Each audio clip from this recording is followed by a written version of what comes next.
শিশুটি মায়ের কাছে চেয়েছিল জুস খেতে, মা বোতলে ভরে দিল বিষ।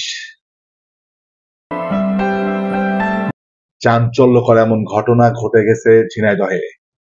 ঝিনাইদহের কোটচাঁদপুরে সৎ মা কর্তৃক শিশুকে বিষ পান করিয়ে হত্যার অভিযোগে অভিযুক্ত সৎ মা হুমায়রা খাতুন বন্যাকে গ্রেফতার করেছে ঝিনাইদহ র‍্যাব-৬। গেল রাত ১টার দিকে অভিযান চালিয়ে মহেশপুরের শিশুতলা এলাকা থেকে তাকে গ্রেফতার করা হয়।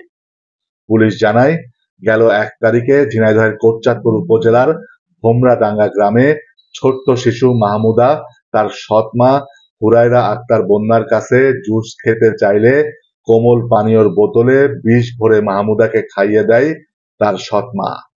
স্থানীয়রা তাকে উদ্ধার করে প্রথমে স্বাস্থ্য কমপ্লেক্স এবং পরে ঢাকা কলেজ হাসপাতালে নিয়ে গেলে সেখান থেকে তাকে ফেরত দেওয়া হয়। এরপর চুয়াডাঙ্গা সদর হাসপাতালে ভর্তি করলে গেল বৃহস্পতিবার বিকালে তার মৃত্যু হয়। এই ঘটনায় শিশুটির বাবা শাহিন আলম বাদী হয়ে কোটচাঁদপুর থানায় তার স্ত্রী হুমায়রা খাতুনকে আসামি করে একটি হত্যা মামলা দায়ের করে।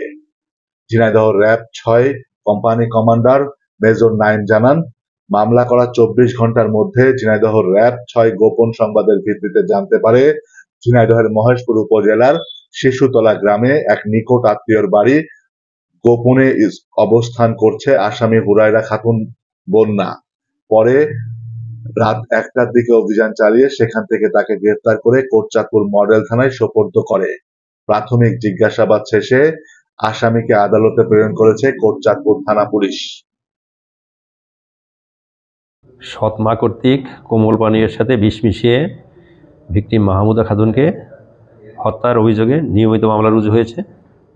গত রাত্রে র‍্যাব-৬ ঝিনাইদহ আসামি বন্যা খাতুনকে গ্রেপ্তার করে রাত্র অনুমান ১টা ৩০ ঘটিকার সময় আমাদের কাছে হস্তান্তর করেছে। আসামিকে জিজ্ঞাসাবাদ শেষে বিজ্ঞ আদালতে প্রেরণ করা হইবে।